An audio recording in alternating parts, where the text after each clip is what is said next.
Today on Broadscast, we're talking all things broad-like and some trending topics, so stay with us. Broad topics, broad minds, broad hosts, but not just for broads. This is Broadscast with Kim Goldman and Jackie McDougall. Welcome to Broadscast, everybody. Hi, Kim Goldman. Hello, Jackie McDougall. How are you? I feel like I haven't seen you in a zillion years. I know. Even though we had an episode last week. If you haven't listened to that. Oh, which one? Breast Cancer Awareness Month. Is it a good thing or a bad thing for women? It got a little heated. It did get a little heated. Got a little heated. So, but we were not in the same room then. We were across the country. You were like a businesswoman on a business trip. Where were you? 2 business trips in a row for me. Yeah. I was in New York. First I was in San Francisco working on a conference for Brit & Co. They have this remake festival every year, which was amazing. And then I got home and changed my suitcase for fall weather and hit New York to help out over there at Harry Connick Jr., if you don't know, has a talk show. Yeah, yesterday when you texted me that you were taping Harry, I literally busted it. I'm like, there's all these jokes in here. So you got a gig on Harry Connick's new talk show. I went out to check it out in New York and help out with the marketing, and gonna continue doing that for a while. Did he sing to you? He did not sing to me.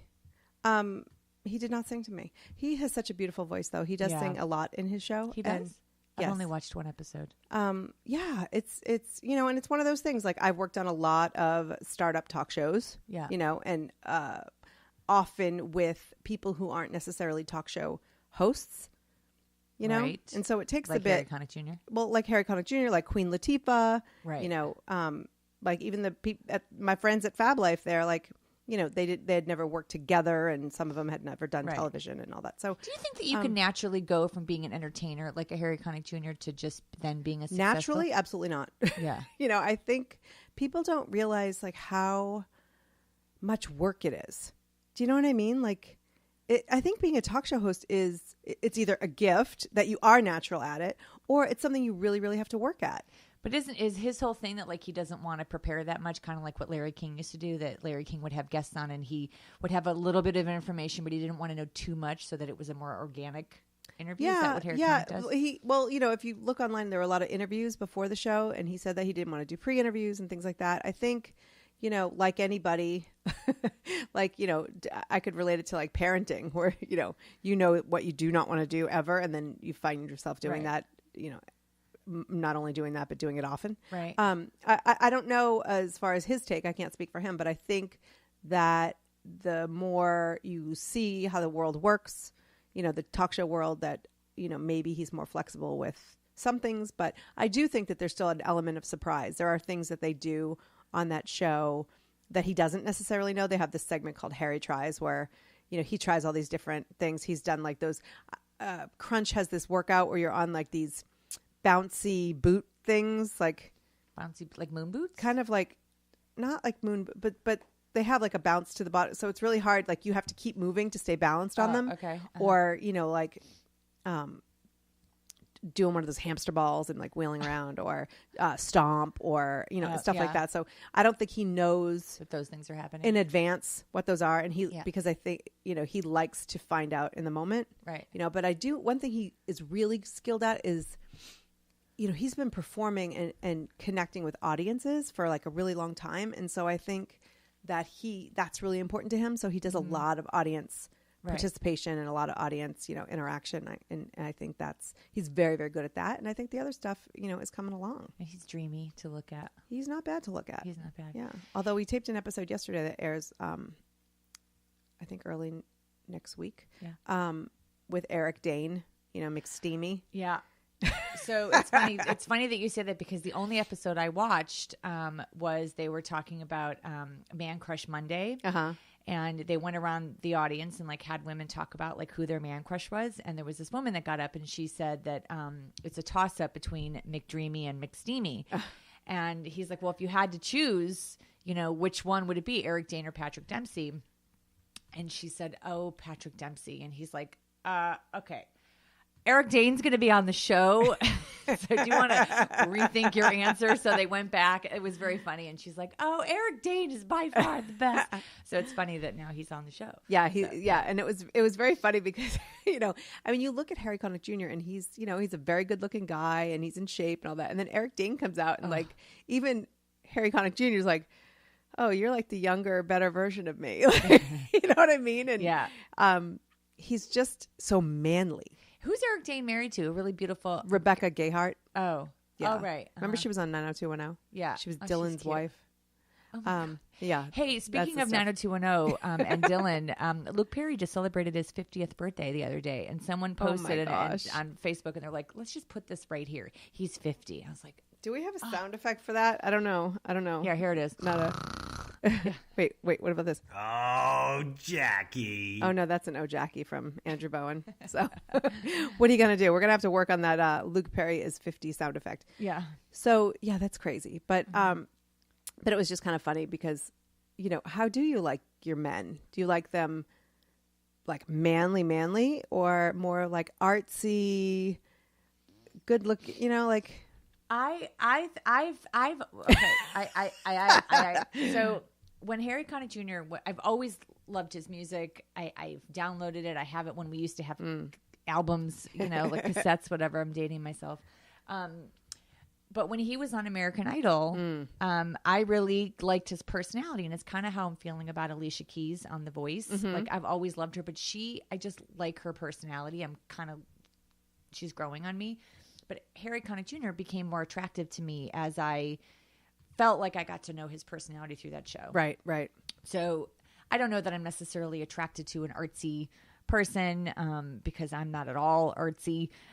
But I appreciate his commitment to it, his passion for it. Mm-hmm. He seems so brilliant when it comes to music and being creative in that way. And I love that. But he also seems like he's hilarious. Like, yeah, he's got a great sense of humor. Yeah. And I think the more comfortable he gets, in this role, the more it comes out. So I actually, because I watch every episode and I'm like, wow, this is like, he's starting to really kind of get into a rhythm. Yeah. But he's pretty authentic. Like he's pretty, he's very honest in his thoughts and opinions. Like he doesn't seem to try to hide a lot of stuff. You know what I mean? Like, well, I think when you're commanding the ship, like he has to do, you can't really hide. I mean, you can't really hide those personality traits unless you're like a seasoned professional and you know exactly what you should and shouldn't say, and then it feels very rehearsed and uncomfortable. But if you're just kind of going in and you don't really like what you and I do. And I don't mean that negatively, but like part of the reason why our show works, or we think it works, is because we're not we're not professional at this, and so that we kind of let things fly, and it really allows people to feel like they're just sitting around having a drink with you, or playing Cards Against Humanity or whatever it is, because there's a sense of authenticity and right.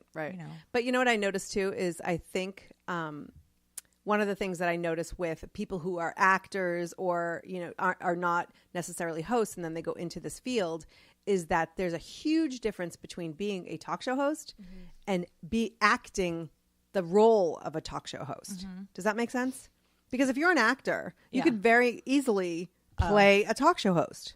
Right. But I think the audience sees totally like right through it. Right. And so if you're playing that, like you have to kind of ride the line between being that host and giving a little bit of yourself, because nobody wants to watch a talk show where you feel like you don't know the host. I think people like a little insight. So, for example, the other day, this is what happens when I get like something shiny at work and I get very distracted. So there was something trending on Facebook the other day about Price is Right. And in one of the showcase when they spin the wheel, whatever that's called. Yeah. 3 people landed on the dollar. And so really? It was like the first time that had ever happened. No, it wasn't ever. It was the first time that has happened in since 2007 or something like that, or since Drew Carey. It had happened before, but it had been years and years and years. And then I was reminded that Drew Carey is the host of that show, and I was so bored. Like, he has no personality to me. So like, that's someone who is an actor who you'd think could go act and be the good game show host, or like Wayne Brady does a pretty decent job of hosting. Yeah. But Drew Carey, I'm like, why him? Yeah. For that show, like, yeah, I don't find no energy. him all that. I'm so bored. Like, it's just not. I don't know. Yeah, I'm not a big fan. But you're right. Like Wayne Brady's an entertainer. Yeah. So you may not be getting like who Wayne Brady is, but I think as a game show host, it's totally different. Yeah. You need to be an entertainer. Yeah. Like Steve Harvey on Family Feud. Right. You know, like he was, I mean, is he still do that? I don't even know. I don't know. Like hilarious. My only issue with like in that particular situation was Steve Harvey. It was always all about him. Like I was like, just move on to the guest. Like, okay, got your shtick. We got your facial expressions, the long, like, you know, because he's got a big ego in that regard. But you know, I hear you. Hey, so I guess we're not getting a game show gig anytime soon. They're all taken. There was one, and they rescinded the offer. Yeah. So you know, around here we like to connect anything in life to the show Friends, because that's what we do. Mm-hmm. Do you know Harry Connick Jr. actually has a connection? Is 2 degrees from Friends? Wasn't he on? Was he on? No. What? He was on an episode. Was he? I don't think he was on an episode. Okay. What? He's married to Jill Goodacre. Oh yeah. And she was on. Do you remember in the first season the blackout and Chandler was caught in an ATM vestibule? Right, the ATM vestibule. Yeah. And he's like, I'm caught in an ATM vestibule. Yeah. And you know, Friends should be paying us for. I know, for all of our promos. I've forgotten that one, but his wife also used to be one of the bigger models for Victoria's Secret back in the day. But there was a rumor going around for a very long time that she was a transgender because she had like man hands. And every time I would look at it, I'm like, I'm trying to look. And this was like in the late 80s. Like this was before we all knew what transgender was. 90s probably. And so for years, I used to think that it was a man. I think a lot of those models have like. But I thought I'm sorry, Jill Goodacre. I thought you were a man. Someone told me that. I was naive and I believed it. But she's gorgeous. But they all have like very some of them like larger features because they're so tall and lanky that you can have balance. But I'm saying yes. No, but if you're like 6'3" as a woman, like your hands are going to be bigger than your average. Bear. Anyway, moving on. So to go back, I was in New York for a week. Staying in the teeniest, tiniest hotel room one has ever seen. Like it was hilarious because I've stayed in New York a few times, and I wouldn't say that the rooms are a master suite, but they're typical hotel rooms. And so I stayed at the Hudson, which used to be very hip and like trendy. It's still very lovely, but I walked up to the 18th floor room and like got off the elevator, walked past the radiator in the hallway. Like I was like, oh, how old school, and then hit a wall, like if I went straight, and then I turned right and there's this like teeny tiny nook that led to my room at the end of the hall that I was like, oh my gosh, if somebody wants to murder me, like no one will find me for days. Right. And so I got into my room and like the bathroom's right on the left and then there's a bed and that's it. Like you had to kind of like move sideways around the bed each way. Roll over the bed to get to the other side of the room. Mm-hmm. So it was just very small, but very lovely. And so I stayed there for 5 days and my husband handled the kids at home. Yeah. So with help, of course. With help. Yeah. So if you're just tuning in, you're listening to Broadscast with Jackie McDougall and Kim Goldman. And we're talking about our travels over the last week. And yeah, it's kind of like we're having a conversation today. And I'm sorry that you're listening. Yeah. But so in New York, were you able to do anything fun in New York or was it all business? No, it was pretty much long days because I was trying to jam pack everything. When you start a new gig, and you want to, you take a couple weeks really for the learning curve, but I didn't have that in person anyway. So I had to really establish a lot of relationships because I'm now working remotely. Right. And so it was very long hours. I did meet up with one friend who I used to work with years ago. Yeah. And that was nice. But like even then it was like, I think I'll be out of work at 8. And, I met her at 9:30 and that was kind of an early night. Yeah. Right. So, but it's so different there too. Like I would never think here, I'll meet you after work at 9:30. Like I would be in my pajamas with like face cream on. It's so funny. Do you remember Greg who came in and filmed us? Yes. Okay. So Greg, when he was here, he said, okay, so I'm going to go film all day long. He's like, and then I made dinner reservations at 10 in Hollywood. And I was like, what time? Like 10 in the evening? And he said, yeah, so we'll just meet up there at 10 o'clock. And I'm like, I am not going to lie, but I'm going to be a pumpkin at 8. There's no chance that I'm going to be making it down to Hollywood for a 10 p.m. dinner reservation. But if I was in New York, I'd be like, heck yeah, let's go to dinner. I think it's just a complete different way of life here. Yeah, that yeah. I wouldn't even occur to me to go meet someone at 10 o'clock at night. Maybe, I mean, is it where we live, or is it our age? Or, he's I don't know. out. I mean, when everything's later, I mean, I was in Chicago last week, and the bars everything's open until 4. So here in LA, it's like last call is 1:15. So plus you and I both live in the suburbs where last call is like 11:30. Right, but we've succumbed to when that. we were a little hipper, the last call didn't change. It was still 1:15. No matter where you were, unless you found like a hole in the wall dive bar somewhere that no one cared about, and they kept their hour. But that. But in New York or Chicago, when everything stays open until 4 or 5 o'clock in the morning, 10 o'clock is early. Right. So tell me, and tell our listeners, Kim, about your travels. So I was in New York. You were in Chicago. Nobody was here. I don't know. Well, I went to Washington because I'm working on a story for Crime Watch Daily. It's an exclusive story, so I'm not going to share yet what it is. But I've been working on. I know it's exclusive. You almost heard it here first, folks. Yeah. Well, you did. It's exclusive. So Washington State. So I went to Washington State to interview a family, and then I came home for a couple days. Go? It was. It was good. It was good. It's hard. This is going to be hard. This is going to be a hard, but amazing. I mean, the family was amazing, and if you're just joining us, then you may not know that Kim is now a correspondent on Crime Watch Daily. I am, and so she's off jet setting. I am off jet setting. So my second story we're wrapping it up soon. So I went to Washington for 2 days to do that, or actually it was just a morning. I think it was like one day. I don't even remember. Came home, and then I went to Chicago and Wisconsin for a couple days with Denise. Your best friend. My best friend. Your bestie. No, I don't say bestie. Kim does not like the word bestie, that. So I say it more as often as I possibly can. Bestie. And we take a football trip every year. We pick a random city, and a city that hopefully neither of us or at least one of us have never been to. And then we go and we become fans of their home team for the weekend. So this year, Denise and I were committed to being cheeseheads. That is awesome. So we had met some people on our last year's football trip in Nashville. We went to Nashville, Tennessee, and we met these people who live in Wisconsin. So they said, come out to Wisconsin, and we'll take you to a Wisconsin Badger game, and if we can make it work, blah, blah, blah. So we planned our whole trip around the Green Bay Packers, went to Chicago for a couple days. Who were the Packers playing? The Packers were playing Dallas Cowboys. The Cowboys. And so if you watched that game, you saw that we got blown out. I love that you're there for the one time and you say we. Oh, yeah, we got.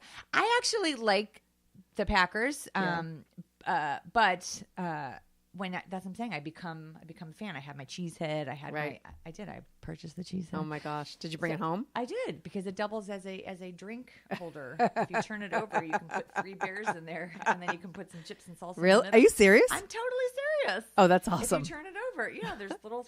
I wish that people could see you right now, because every time she says turn it over, there's this hand gesture, like she's on The Price is Right, and she's one of those models. Yes. So anyway, we went to Chicago for a couple days, and that was a blast. So this is an interesting story that happened, and we can put this out to our listeners too. So Denise and I were, I don't even know. Oh, there's 2 good stories. So okay, we went good. And the funny thing is, did you notice how I avoided you all week? Because I did not want to hear anything about your trip. Okay, so 2 stories. So we were told by a bunch of people, because we're very chatty. We meet a lot of people. Chicagoans are amazing.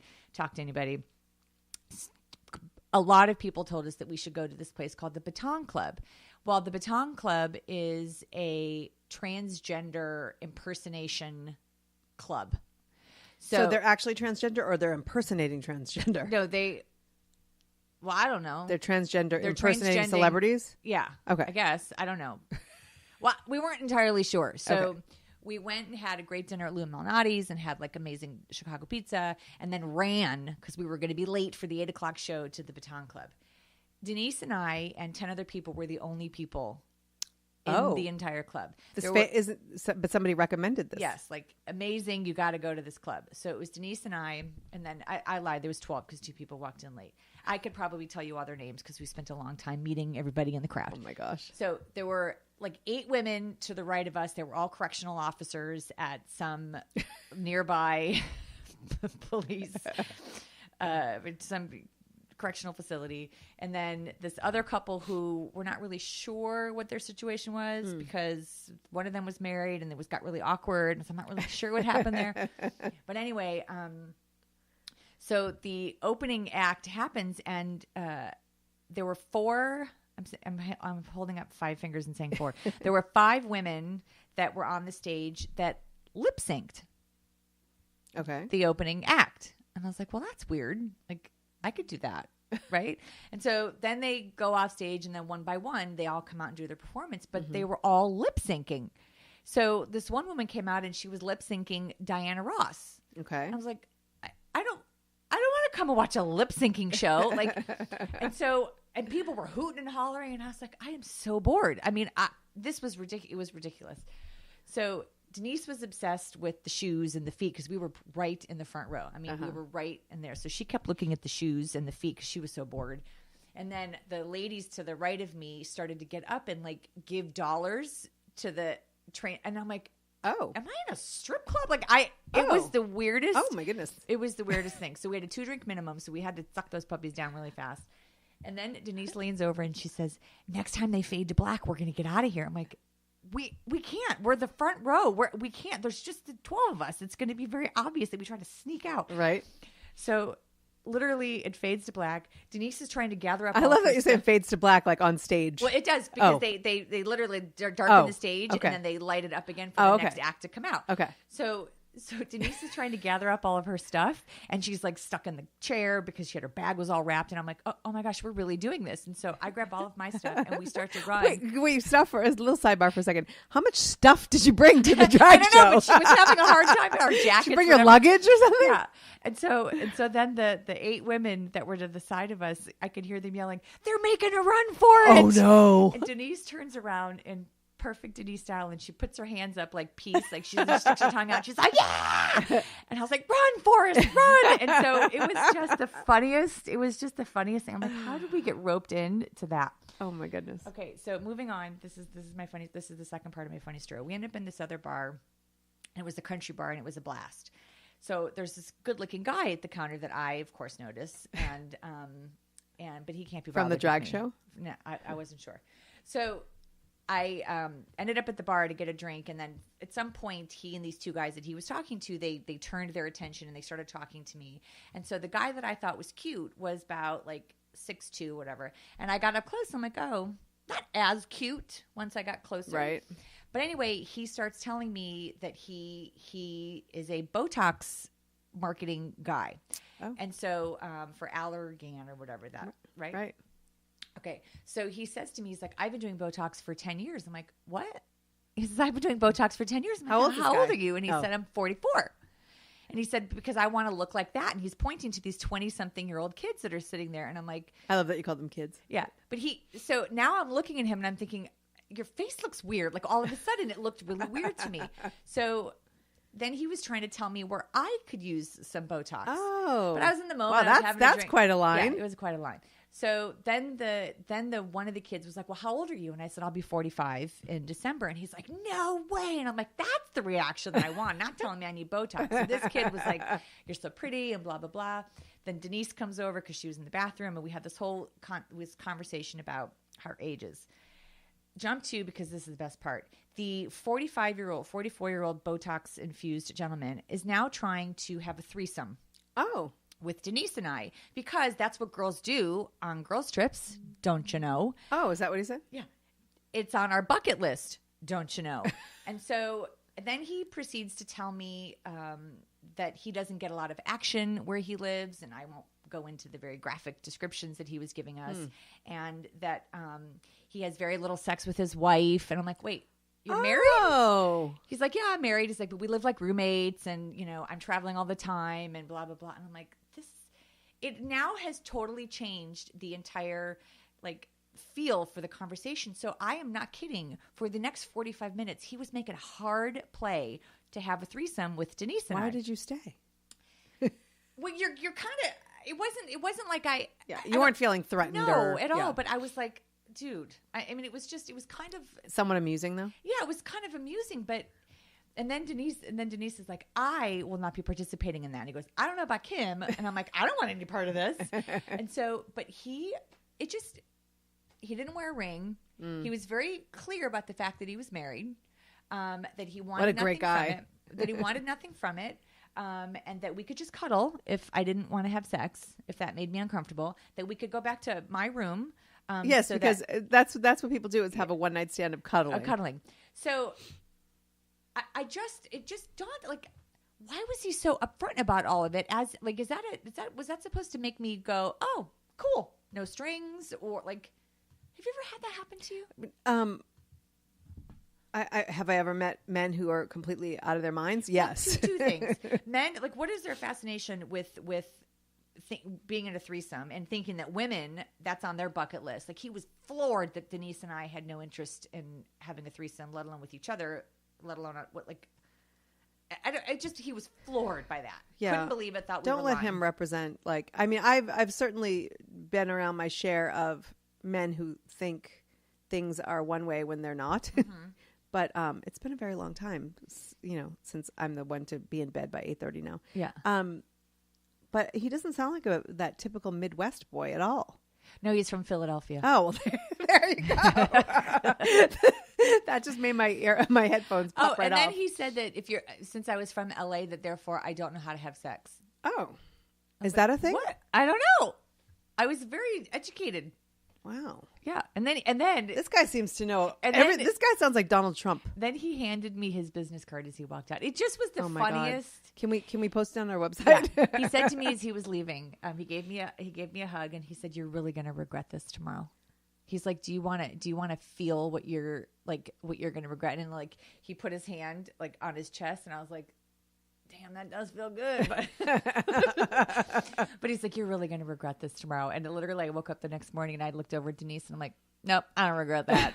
But anyway, it just struck me. Yeah. Some people, the thing is, I think that's like, I do think there are some guys who are obviously more forthcoming with like their fantasies and their, I do give the guy a little bit of respect. Well, not respect necessarily, but props for admitting he's married, not just trying to. But he was asking to have an affair. Yeah. He was. And the second night, it happened again with somebody else. Wait, the same question? This person we were at a bar and another situation, they were all married men. And one of them was talking about how in love with his wife he is and how happy they didn't wear a ring. And I was like, "Why don't you wear a ring?" And he's like, "I don't like jewelry." I'm like, "But you have a Fitbit on." Like, and he's like, "I don't like jewelry." I'm like, "But you're wearing a Fitbit." Like a big, clunky, awkward. But he said, he goes, "My wife just wants to make sure that, he's like, she knows I love her and she's the most important thing in my life." And then he proceeded to kind of hit on both Denise and I. And I'm thinking, what? Where was he from? He was from Chicago. No, guys, Midwest boys. I don't ruin that. But it's like, but the fact that he was forthcoming again, I was like, God, maybe that's what people do now. Like they just put it out there. And then I think, what if I would have said yes? Then what would they have done? Like, was it all a show? Was it all just like bravado? But what if I've been like, cool, I'm into that. Right. Then what? I mean, I'm not. Yeah. I don't. Did you meet any single people? No. I had dreams that you'd come back all in love, and I'd meet, like, he'd be at our show today. I met this. Holding your purse. I met a person who really, really good looking guy. He looked like Greg Kinnear. Super nice. Totally. I mean, he's married. I mean, he's very clear he's married. But I was like, oh, that's who I would like. Yeah. Yeah. See, not Eric Dane or Harry Connick Jr. You're going for the Greg Kinnear type. I don't like that chiseled. I mean, Eric Dane's good looking. I don't like that. But it's a little too on the nose.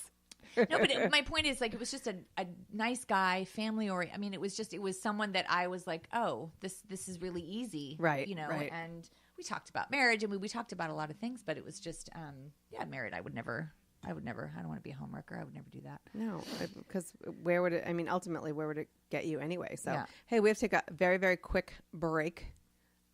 We will be right back. Connect with the Broads on Facebook. at facebook.com/broadscast. Subscribe to Broadscast on iTunes. Welcome back. You're listening to Broadscast with Ms. Kim Goldman and myself, Jackie McDougall. So Kim, What? I have to say, living in a hotel, well, first of all, not having to get up with the kids was kind of nice in some ways. Mm-hmm. Although I was on the time difference anyway, it was so hard to, like, even getting up at 9 was still 6 our time, you know. Right. Not that I got up at 9, but you know what I mean. But it was, the hardest part I think was the food. Like, at the end of the day, I don't necessarily want to go into a restaurant. If it was 9 in New York, it wasn't 6. You got me all tripped up on that.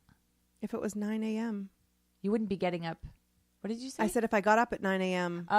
in New York, it would be 6 a.m. in L.A. So it's not like I was sleeping in, even though it looks like. Anyway, but it was the food. Yeah. Oh. You know what I mean? Like, lunch was fine because there were a ton of, I mean, that's the great thing. You can just walk outside and there's a Greek place, there's a pizza place, there's you know, within a couple blocks. So that was easy. But at the end of the day, and I work until like 9 or 10 or whatever, and I didn't want to sit down by myself at a restaurant or like, and I've done that before. If you check out my Instagram. But, you know, I didn't really, you know, they didn't have room service. Like, you'd actually have to go into the hotel restaurant and things like that. So I just struggled. And I have to say, like, I know we're like, go to the Church of Blue Apron, but it made me so much want to come home and like cook again and like do our little Blue Apron thing, you know? Yeah. Because I know that while I was gone, a box arrived and I was like, I need my box. I'm actually addicted to Blue Apron. So it's kind of cool. Like, it reminds me that, not only do I want to cook, but I didn't want to come home and then go to the grocery store and all of these other, because I had enough chores to do when I got home. Right. That, like, the idea of getting home, unpacking, and then having to go shopping and think about meals and stuff like that was like, oh my God. But it was all right there. Oh. So how convenient is that? Thank you, Blue Apron. I know, right? Yeah. So I made a couple meals and over the weekend, and, you know, there's just all the ingredients were there. It was all the right portions. It was all, you know, like, all I had to do was chop and cook and eat, which is my favorite part. Chop, cook, and eat. Yeah. What did you eat?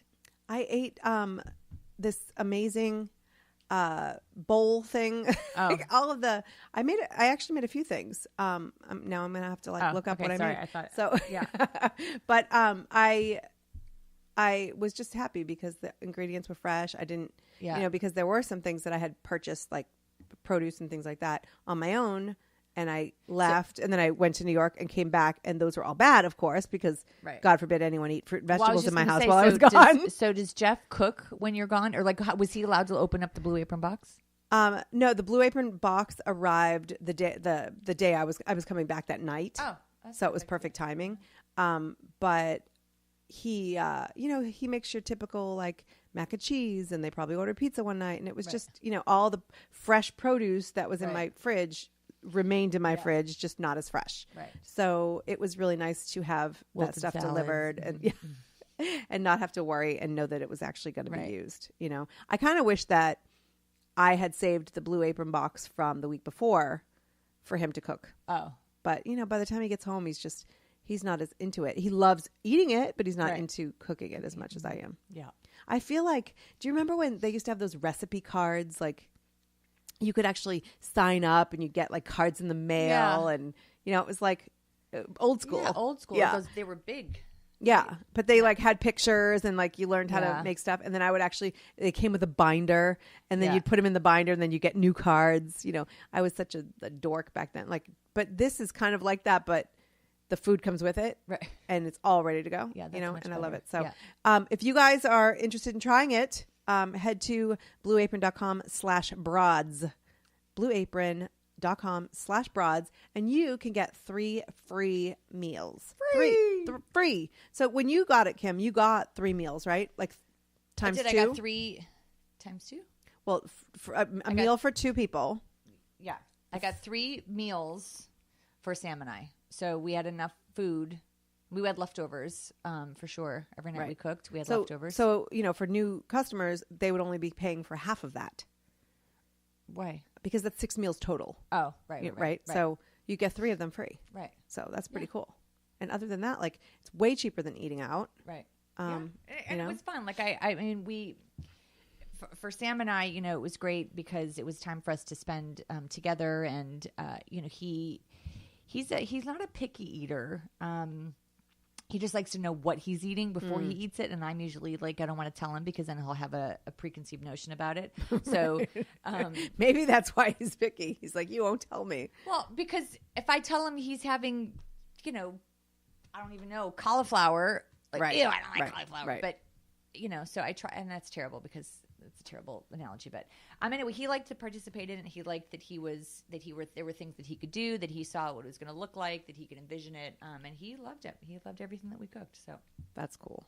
And I think the other thing I like too is, like, you know, when you do have a picky eater, it's hard to, I'm not going to make 5 meals. Like I used to when they were little. And that's really my problem. Is why I have picky eaters, that I would make like the kid meal and the grown up meal or whatever. And now I'm like, I'm past that. I'm over that, you know? So, but for this way, like if you really, and I tell the kids, like, if you try something, we all have things that we don't like, right? I dislike olives tremendously.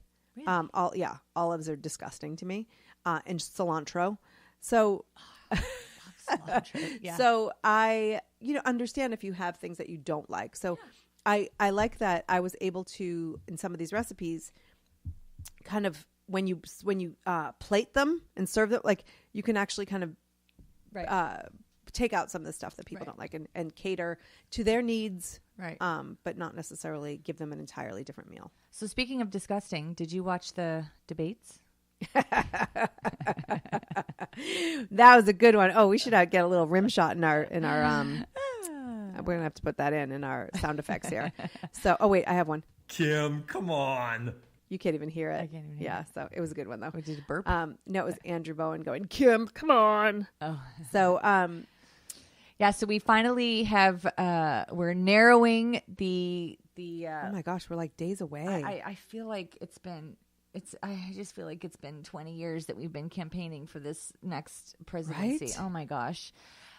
So we just recently concluded the third and final debate for president. And did you watch the debates? I did watch the debate, and I love that Hillary Clinton was wearing. I think it was the debut of the Ellen DeGeneres clothing line. Didn't it look like the white suit? Yeah, I was waiting for her mini me to come out. It looked like she looked like Austin Powers or what's his name, Dr. Evil. So I was watching, and while the first impression, first of all, I cannot watch Donald Trump now without picturing Alec Baldwin. Yeah.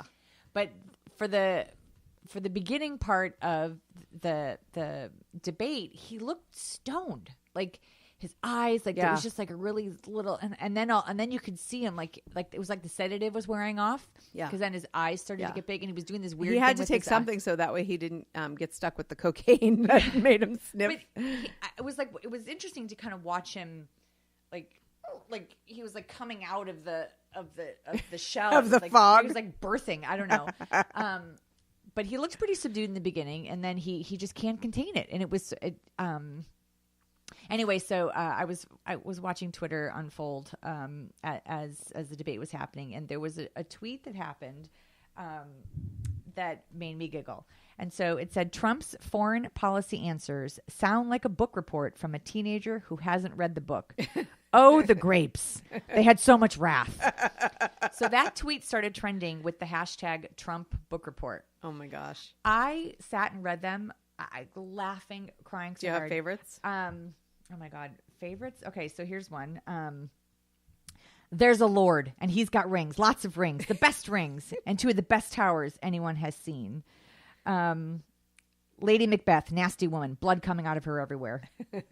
Trump book report. So then there was one. Those poor heights, they were wuthering so bad, bigly wuthering. I'll make them great again. Trump book report. But it just. You read one earlier that. Let's just say I'm the better salesman. It's sad that he died, but I'm better. But there was I don't even know that one. Oh, Death of a Salesman. Oh, of course it is. Yeah. Oh, wait, this is funny. The bridges. Nobody builds a bridge like me. I'll build one and make Madison County pay for it. That's hilarious. There was one from Oh my gosh, you read one earlier, but I can't remember. I did. It was a classic book. Classic. I don't know. But that's very funny. Yeah, there was. It's kind of like if we don't laugh, we'll cry. Yeah, but it made me. This one. You're telling me the Gatsby is great? Wrong. Terrible driver. Weird parties. No, he's not great. Trust me, folks. Yeah, that's awesome. But I love the voice you're doing. That's my favorite I don't know how part. to do his voice, but it was interesting. So then Hillary was trending forever, spelled wrong, which made me giggle. I'm like, really, people? Welcome to America. But yeah, I'm glad that it's finally over, the debates. But we still have such a long way to go. Oh my gosh, it feels it's only like a couple weeks. I know, but November 8th. But then although according to Donald Trump, if you saw that video, November 28th, he told his people. Oh, I thought it was November 12th. Did you say 28th? No, he said 28th. Yeah, instead of the 8th, which was pretty funny. But I think it's important because for new listeners, you and I both kind of lean left, I would say. Yeah. Mm-hmm. We both consider ourselves independent. Mm-hmm. I historically have voted for the person and not necessarily the party. Correct. And I think that there are things out there that Republicans believe that are totally valid. And I absolutely agree. And I think there are things out there that Democrats believe and think, and I totally agree with them. Like, I think that both sides, I think that the problem is we will never find middle ground because everybody's so concerned with fighting their fight. Like, when a kid has a tantrum and or even a married couple has a fight and then later you don't even know what you're fighting about. Right. Because it's not necessarily about the issue. It's about like the control and the power. Right. And so I feel like we're never going to get where we need to be. That being said, Trump is crazy. Like this is not a, Mitt Romney versus maybe I wouldn't have voted for Mitt Romney either, but at least there are some things about him that I'm like, hey, he's got some points there. Right. But Trump, it doesn't even matter if there's anything that is valid that he believes because he's so narcissistic and nuts. Yeah. I think that's where, where what we've missed as a country right now, that we've lost I can kind of see what he's saying and I can massage around it because there's some good, that's what compromise and sacrifice and negotiation is all about. But I think for me, what happens with Trump, it's like he'll say something. I'm like, okay. And then he goes way off the deep end. Right? That I'm like, wait, what? Yeah. And then now I can't even go back to the original point because of the arrogance, and everything he talks about is all about him. Yep. It's what he's going to do, like not even partnering with any. It's just, and that's the part that frustrates. And every comment is nasty. Every comment is demeaning. Every comment is whining. Everything's rigged. How could he possibly? Nobody respects women more than I do. Like, really? And he was like emphatic. Nobody. Yes. And all those reports. And he knows more about ISIS than, the generals. Yeah. The 200 generals, that support him or whatever. It's just, like his brain, like he's missing that something that goes, wow, I should shut up. But like we've talked about this before, and I was thinking about it when I was watching the debate. Like her or not, there is a feeling of leadership, whether or not you like the way she leads. When you watch the two of them, she stands with a sense of character. Again, you don't have to. I'm not talking about her politics, but when you watch the two, his face the entire time shaking, rolling his eyes, snorting under his breath. Do we want that? Like in negotiations with? Right. And Denise makes this point. I think I've said it here before that she often thinks about like who she would want representing her on 9/11, and she thinks about like when 9/11 happened and George Bush came out. Regardless of how you feel, she's like, I felt safe with George Bush. She's like, I would feel safe with Hillary Clinton. Trump, I feel like he would make fun of it. Like there was no feeling of safety. Or he'd just like lose his mind and say, we're going in and we're going to, bomb them he's not a reasonable person. Yeah. And and the only reason his company, in my opinion, is successful, he does know how to find people who are good at what they do, as far as maybe the people around them, but he's nuts. Yeah, I do not care about having a career politician as the leader of our free world, but I do want somebody that even has a way to lead, to be kind, to be sensitive. All the under the breath comments calling her a nasty woman, Yeah. That's who we want to run our country. Like, putting politics aside, I mean, he's a D-bag. Like, yeah. you know, and so I don't feel that way about her. Like, I may not agree with everything or she's a little like shady. Well, but I honestly, she's got some shady things. But between the two of them, even with all the shade, I don't exactly know, because it always gets it gets lumped in with so many things that I don't even know anymore what we're mad about. Like, and the thing is too that, you know, somebody made the point that everything that we think we know about her is hearsay. Like, we don't know. I mean, we do know that the FBI like looked into her email situation and things like that, and she's, you know, people every day in business make decisions that aren't necessarily something you want to be public. Right. It happens. I'm not saying it's right. Right. I'm just saying it happens. But we think we know what we know. Well, and we're only given 80% of the information, because if that, come on, of course, you know. And the thing is, she didn't delete the emails. Like, somebody out, like, there are so many other people involved with this, like setting her up on her own server. Do you think Hillary Clinton's like the mastermind behind, like, whoa, I'm going to delete these? Like, do you think she sat there on a Friday night with a glass of red wine, like, delete for 33,000 emails or whatever? Like, there are so many other people involved, right? But everything that we think about Trump came out of his mouth. Right. That's the thing. And then he claims that it didn't. Right. I didn't, none of those things happened. Right. It's on video. He says he didn't agree to the Iraq war, like all that stuff. It's he used to be a Democrat. Like, and it's all on video. And you know, and for him to get up there, like, he's trying so hard now to like connect with the really conservative right. And even just like his stance on, you know, all right, first of all, this is not a show. We all know this. This is not a show for kids. So we talk about things that are not for kids, but I'm just putting that out there. So if you have kids listening, let's not. Okay. Right. So, but his stance on, all right, the kid's gone. All right, good.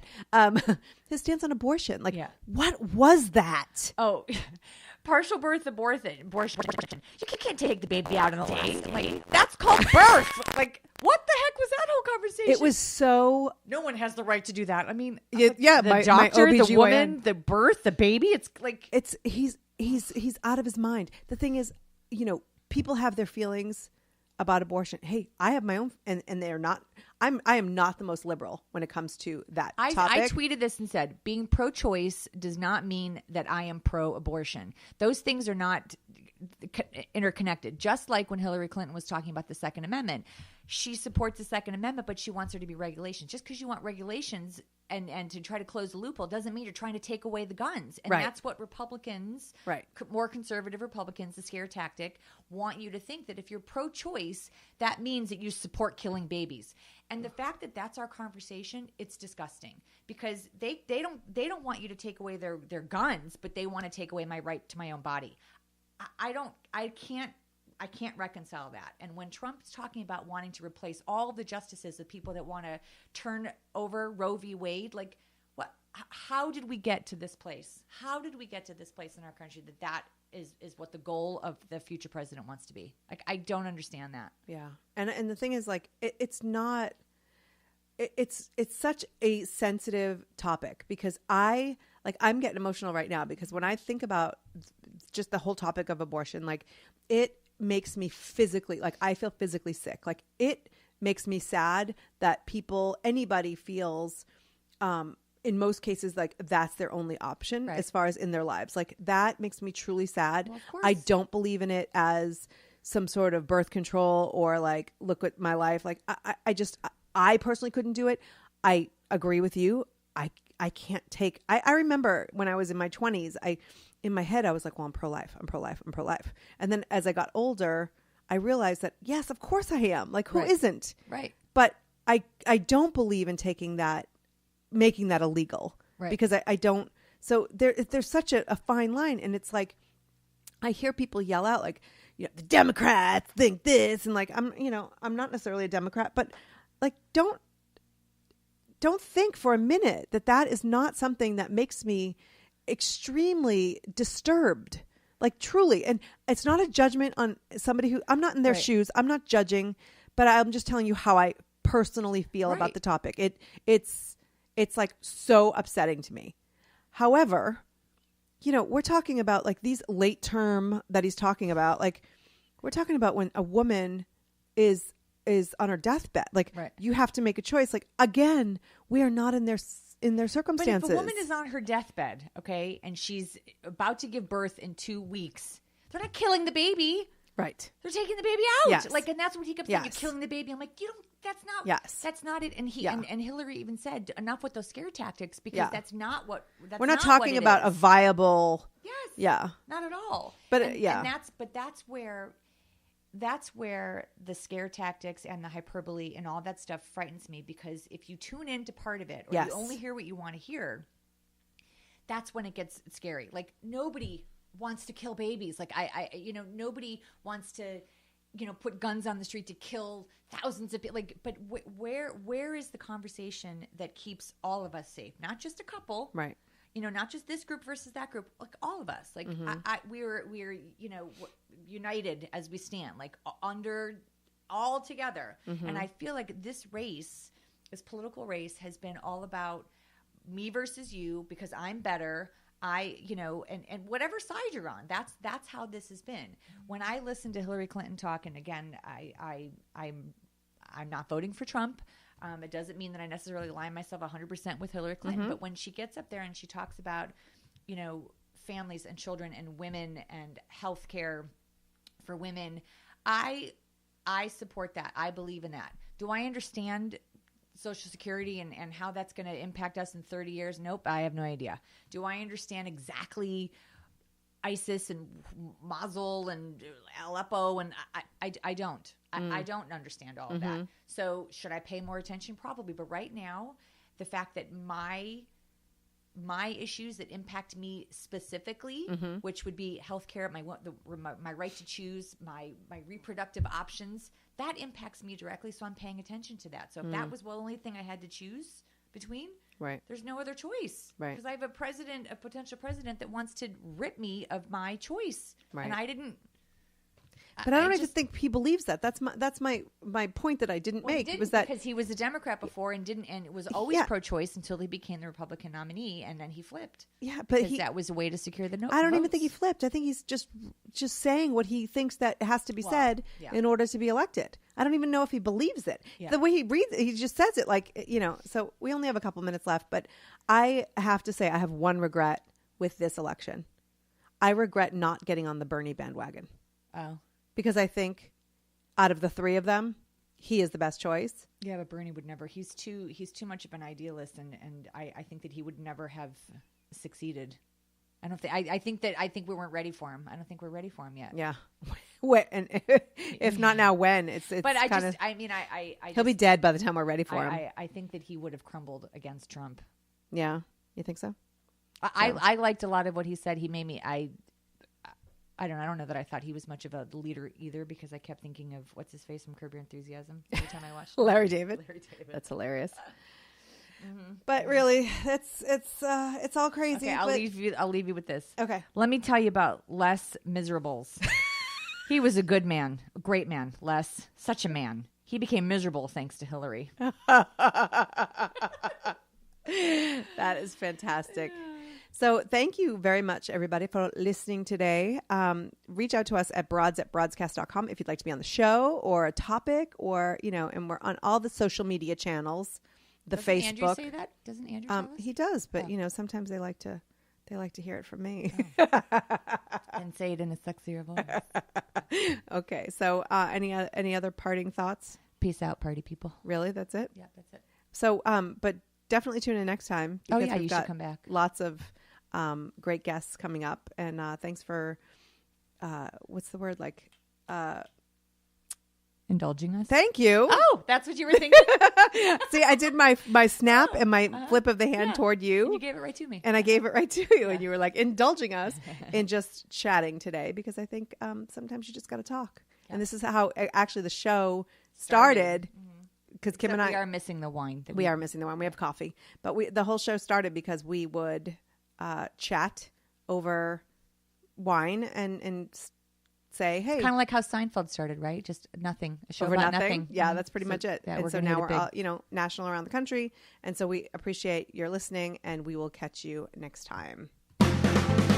You are listening to Broadscast. For more from the Broads, head to broadscast.com.